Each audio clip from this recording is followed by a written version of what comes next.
exciting day to you, grade 6 pupils. It is I, Sir Bong, your teacher in English 6. Come and join me as we will learn another exciting skill together as we explore our favorite subject. For that, I have here pictures. These pictures are sentences. You are going to help me identify the proper noun in each sentence. Number 1. Ryan went to the market. What is the proper noun in sentence number 1?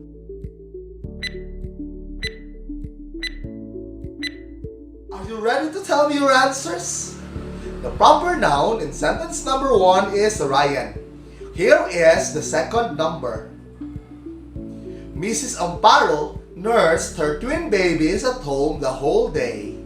What is the proper noun in sentence number 2?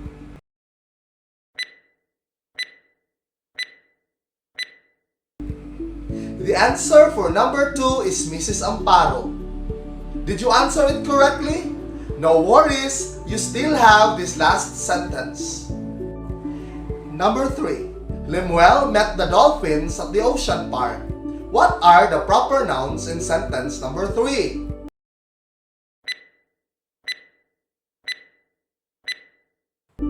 The answers are Lemuel and the ocean park. Oh, did you get it all right? Come on, let's try this next activity. Directions. Solve each problem. Write the corresponding letter from the answer you got in a piece of paper. This will form words that you will be learning today.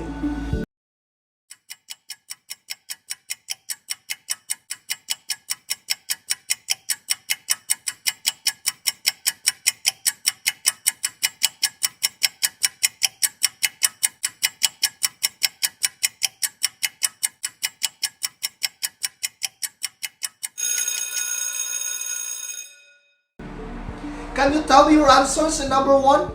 Correct! It is setting. What about in number 2? Very good! It is character. As we begin our study about how to evaluate stories or selections based on how the author developed the 5 elements, it is important to cover the 2 elements that make up a story. The setting and the character. In this lesson, we will dig deeper into these elements and learn to provide specific details from a story. Kids, shall we kick off this lesson with a very short activity? Direct your attention to the caption of the pictures flashed to the screen.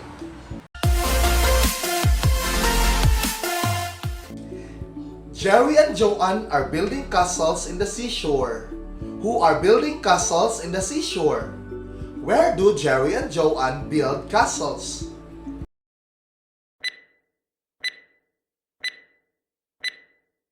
Are you ready to tell me your answers? Okay then, here we go.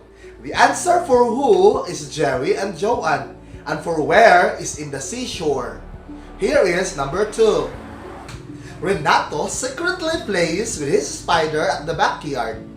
Who secretly plays with his spider at the backyard? Where does Renato play with his spider?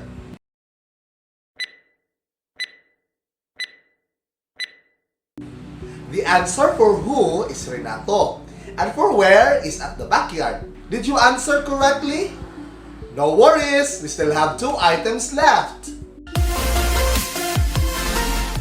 Toto, the farmer, replants palay after the floodwaters recede. Who replants palay after the floodwaters recede? Where does Toto, the farmer, replant palay after the floodwaters recede?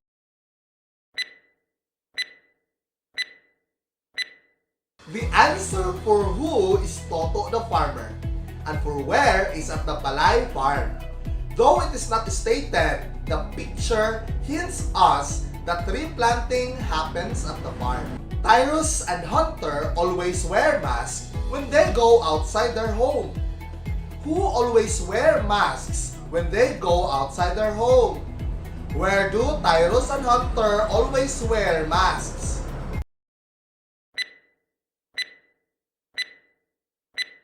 The answer for who is Tyrus and Hunter, and for where is outside their home. Kids, in this activity, you were able to give me the persons and place and time. You actually gave me the character and setting of the sentences. The character also has elements, so with the setting. Character refers to the persons or animals around which the story revolves. He or she could also be the protagonist or the bida, or antagonist or the kontrabida in the story. On the other hand, the setting refers to the place where the story happens. The place could be a real or imaginary setting. For real setting, it could be in the classroom, at your house, in the beach, on a boat, or on a plane in the sky, while for imaginary setting, it could be in a kingdom or in a far, far away place. However, setting may also refer to the time frame of the events in the story. This may not always be stated in the story. Only hints or clues are given in the story, but sometimes it can be more specific, such as during summer, during a holiday like Christmas, or when you are playing basketball. When you go to bed, it is probably nighttime. When you are eating your breakfast, it is in the morning. Kids, did you understand the lesson? Let's try this activity. I have here a story by Hans Christian Andersen entitled The Angel. You are to read along as I read the story. The Angel by Hans Christian Andersen. Whenever a good child dies, an angel of God comes down from heaven, takes the dead child in his arms, and flies with him over all the places the child had loved during his life. Then he gathers a handful of flowers which he carries up to the Almighty, that they bloom more brightly in heaven than they do on earth. And God presses the flowers to his heart, but he kisses the flowers that pleases him best, and it receives a voice and is able to join the song of the chorus of bliss. The flower grew beautifully, rosebush, but some wicked hand had broken the stem. The dead child said, "That was so pitiful. Let us take it to heaven in God's garden so that it will grow there." The angel took up the rosebush. Then he kissed the child, and the little one half-opened eyes. The angel picked also some beautiful flowers, as well as a few humble buttercups and heart's ease. "Now we have more flowers," said the child. The angel only nodded, and he did not fly upward to heaven. It was quite still in the middle of night in this great town. They remained still, and the angel came over a small, narrow street. There are dirty plates, pieces of plasters, rags, old hats, and other things that is not good to see. In all this confusion, the angel pointed to the pieces of a broken flower pot. The earth had been kept from falling flower pot, and to a lump of earth which had fallen out of it. The earth had been kept from falling to pieces by the roots of a withered field flower, which had been thrown by the rubbish.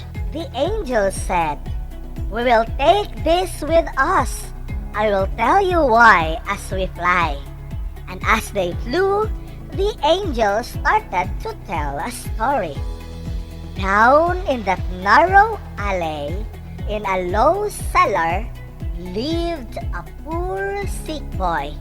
He had been troubled from his childhood, and even in his best days, he could just manage walk up and down the room on crutches once or twice, but no more. Some days in summer, the sunbeams would lie on the floor on the cellar for about half an hour. In this spot, the poor sick boy would sit and warming himself in the sunshine. Then he would say he had been out. They knew nothing of the green forest in its spring verdure till a neighbor's son brought him a green bough from a beech tree. This he would place over his head and fancy that he was in the beech wood while sun shone and birds caroled gaily. One day, the neighbor's boy brought him some field flowers, and among them was one to which the roots still adhered. This he carefully planted by a fortunate hand, for it grew, put forth fresh shoots, and blossomed every year. It became a splendid flower garden to the sick boy, and his little treasure upon earth. He watered it, he cherished it, and took care of it. It should have the benefit of every sunbeam that found its way into the cellar from the earliest morning ray to the evening sunset. The flower entwined itself even in his dreams. For him it bloomed. For him it spread its perfume. And it gladdened his eyes, and to the flower he turned when the Lord called him. He has been 1 year with God. The flower has stood in the window, withered and forgotten.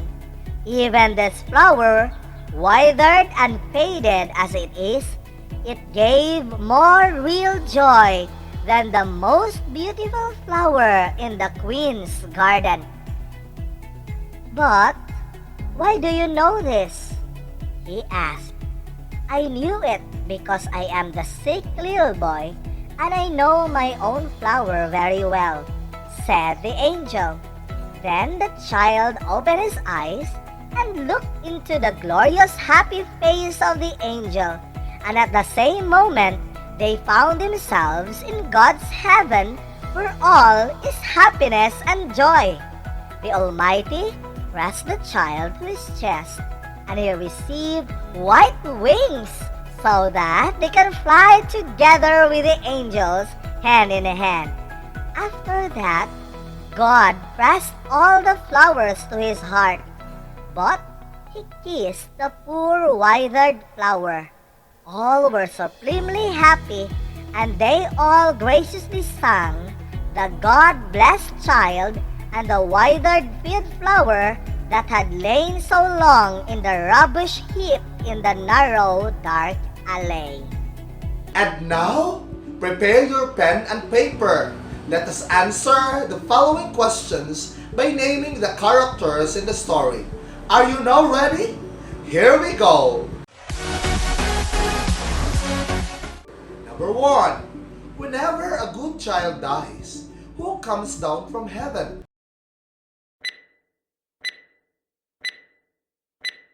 Can you tell me now your answer? Yes, an angel! Here is number 2. Who sends an angel to take the dead child?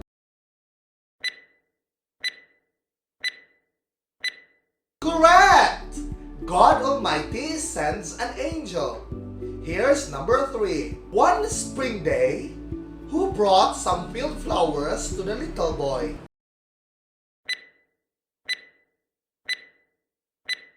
Check! A neighbor's boy. Here's number 4. In the sad story of the angel, who is the poor little boy that had been bedridden since his childhood?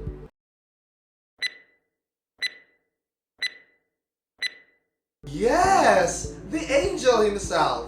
Number 5. Who takes by an angel in his arms and flies with him all over the place?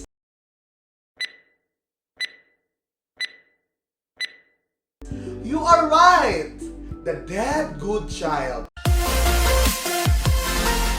You are all amazing in identifying the characters. At this time, we are to identify the setting of the story. Using your pen and your paper, match column A to column B. Choose the letter of the correct answer. Here we go.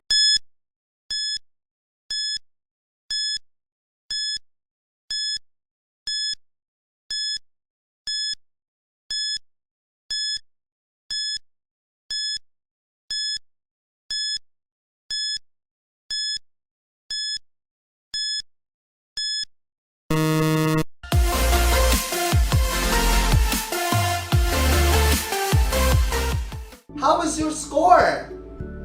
Don't you worry, because Sir Bong got your back. Let's try this activity. You will read along the story prepared for you. The title is God Helps Those Who Help Themselves of Anita Bagabaldo. God Helps Those Who Help Themselves by Anita A. Bagabaldo. Ching and Lu were brothers. They lived in a 4-story building with many other families. One early dawn, August 1968, the brothers were fall asleep in their room. Suddenly, they were awakened by the strong shaking of the building. Both brothers knew instantly that there was a strong earthquake. In a second thought, they found themselves buried under tons of bricks, cement, and wood. Ching and Lu could hardly move. "Come, Lu," Ching said. "Let us try to get out." "How can I when I can hardly move?" whispered Lu. "Try, dear brother, and pray," Ching said. But Lu did not move. On the other hand, Ching tried to get out of the mounds of rocks and wood. He prayed to God to help. Later, he touched the side of a wall. He got a piece of rock and tried to pound on it with all his might. "A miracle!" cried Ching as he heard someone pounding outside the wall. "They heard me at last. I'll be saved." After long hours of waiting, Ching saw a hole on the wall. Soon, he felt strong hands drawing him out of the wall. Ching was saved, but Lu could not be saved anymore. Help came too late for Lu. He died along with hundreds of people who buried in the building by the strong quake that August dawn. Many people were saved. Like Ching, they believed that God would not forsake them if they helped themselves. God helped them indeed.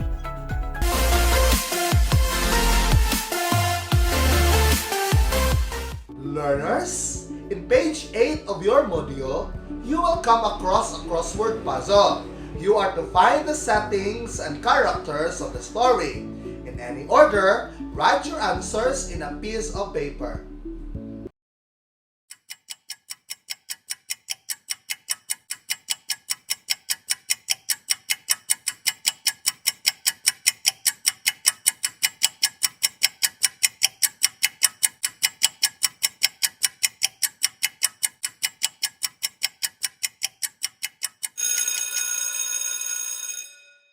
Shall we now answer? Here it is. Someone, angel, girl, beggar, old street, mansion, villas, sky, castles, and lake. Kids, did you get a perfect score? Whoops! What time is it? It's time for a quick recap.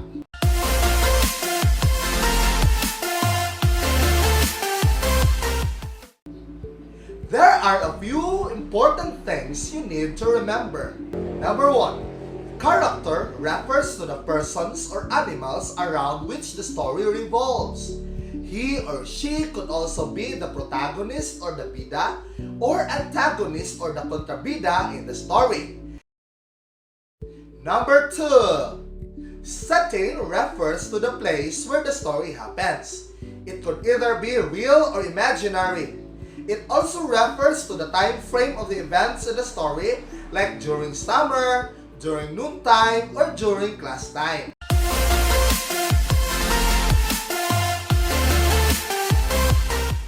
Kids, it is now time to check your skills in evaluating the character and setting of a story. Let's start to learn, and learn. Here is the story entitled The Educated Man and the Peasant by G.D. Morris. The Educated Man and the Peasant from Stories to Get by G.D. Morris. Once upon a time, there was a young man from Bucharest who had just finished university. He was proud of his knowledge and smarts, and so decided to leave the big city and make his way teaching peasants in the countryside. Immediately, he was met with difficulties. He found that people didn't take too kindly to being considered more stupid than he, for he was 22 and most of the people that he met were much older. If he was to teach them, he would have proved that he was smarter. Feeling confident of his powers, he made a wager with a peasant. If the peasant couldn't answer the educated man's question, then the peasant would have to hand over 3 leo. The educated man chuckled to himself. This is going to be an easy money. The entire village gathered to witness the quiz. The educated man asked the first question. What is the capital of England? The peasant answered, I do not know. I will give you 3 leo. London. The people gasped. They were impressed. The educated man pocketed the money and asked a second question. What moves very fast but doesn't look like it is moving at all? The peasant answered, I do not know. I will give you 3 leo. The earth. The educated man pocketed the money and asked a third question. What goes up in the day and down at night? The peasant answered, I do not know. I will give you 3 leo. The educated man had taken from the peasant a total of 9 leo. Now, the peasant was poor and his wife started to cry.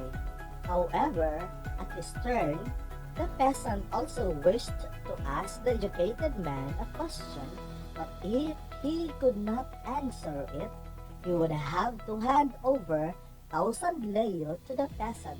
The educated man quickly agreed and thought to himself, this surely a fool. What goes in the morning with 2 legs, at noon with 4 legs, and in the evening with 6 legs? There was a long silence, and everyone was staring at the educated man. He searched his brain for a long time, but to no avail. He did not know the answer and had a choice but to hand over 5,000 leo, which was everything he had.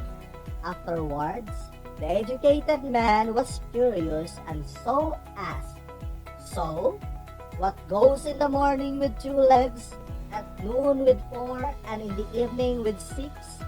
The peasant answered, I do not know. I will give you 3 leo.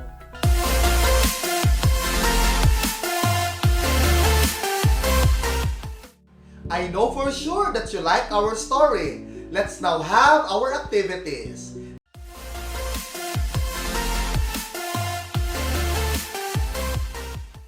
Get your pen and paper ready.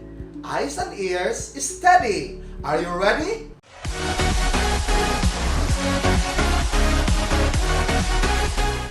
Activity A. Direction. In your paper, enumerate the 4 characters from the given story in any order.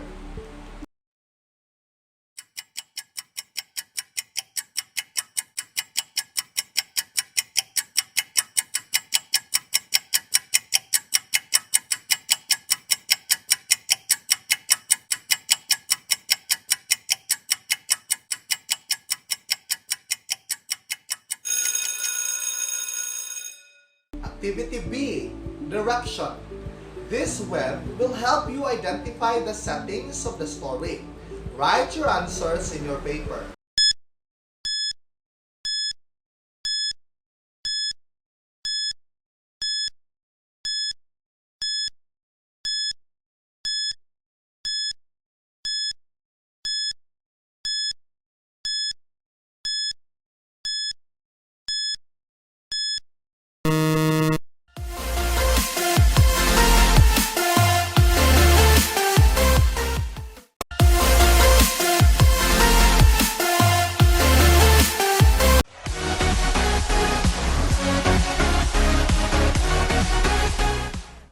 Kids, how was the activity? Well, I hope you did all great because I believe in you. Oops! Let us not forget your assignment.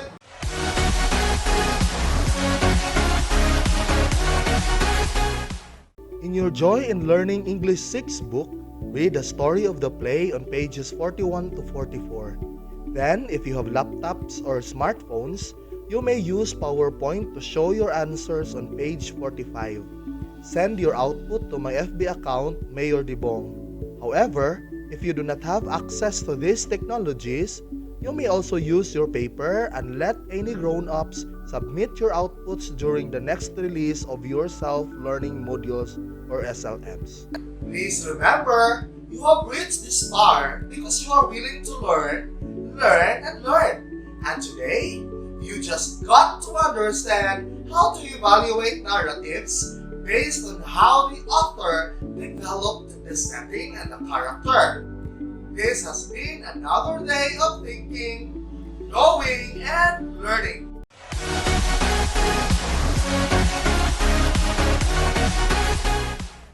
It is I, Sir Bong, saying, only when we listen and read that we will learn. Goodbye, everyone!